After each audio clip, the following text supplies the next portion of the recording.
Dans les gorges de l'Ardèche, un territoire particulièrement touché par les sécheresses, Frédéric et Agnès gèrent ce camping de 80 emplacements, le domaine de Briange. Nous, ça fait 26 ans qu'on a acheté le camping et qu'on s'en occupe. Donc c'est un camping très nature. L'eau, c'est une préoccupation, c'est sûr. C'est-à-dire que nous, on va faire ce qu'on peut à notre échelle pour les séjours des clients. Donc on va mettre en place des choses qui permettent d'économiser l'eau. Pour réduire de moitié les consommations d'eau pour les sanitaires et la vaisselle, ils ont installé de nouveaux robinets. Où est incorporé un limiteur de débit qui est de l'ordre de 6 litres minute.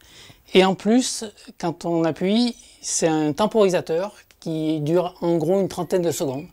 Ce qui fait que chaque fois qu'on appuie, on utilise entre 2 et 3 litres d'eau, donc c'est pas beaucoup. Dans les hébergements, ils se sont attaqués à un poste très consommateur en eau.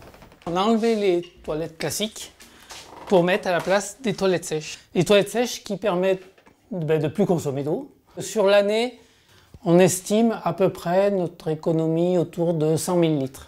Pour les espaces extérieurs, Frédéric et Agnès ont créé des massifs avec des plantes locales, mieux adaptées aux périodes de sécheresse. On n'arrose plus depuis 7 ou 8 ans au moins. Et on voit que quand même ça prospère, il y en a presque trop aujourd'hui. Les robinets, les toilettes sèches ont coûté près de 12 000 €. Un investissement conséquent pour cette petite entreprise.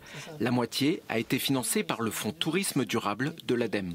C'est de l'investissement et pas seulement financier, parce que c'est aussi une organisation. Donc ça veut dire une équipe qui vient gérer les toilettes sèches, l'entretien, voilà.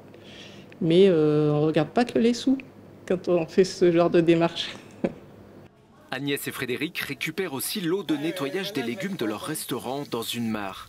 Ils l'utilisent ensuite pour arroser les plantes aromatiques. Comme quoi, on peut être une petite entreprise et ne pas manquer d'idées pour économiser les ressources.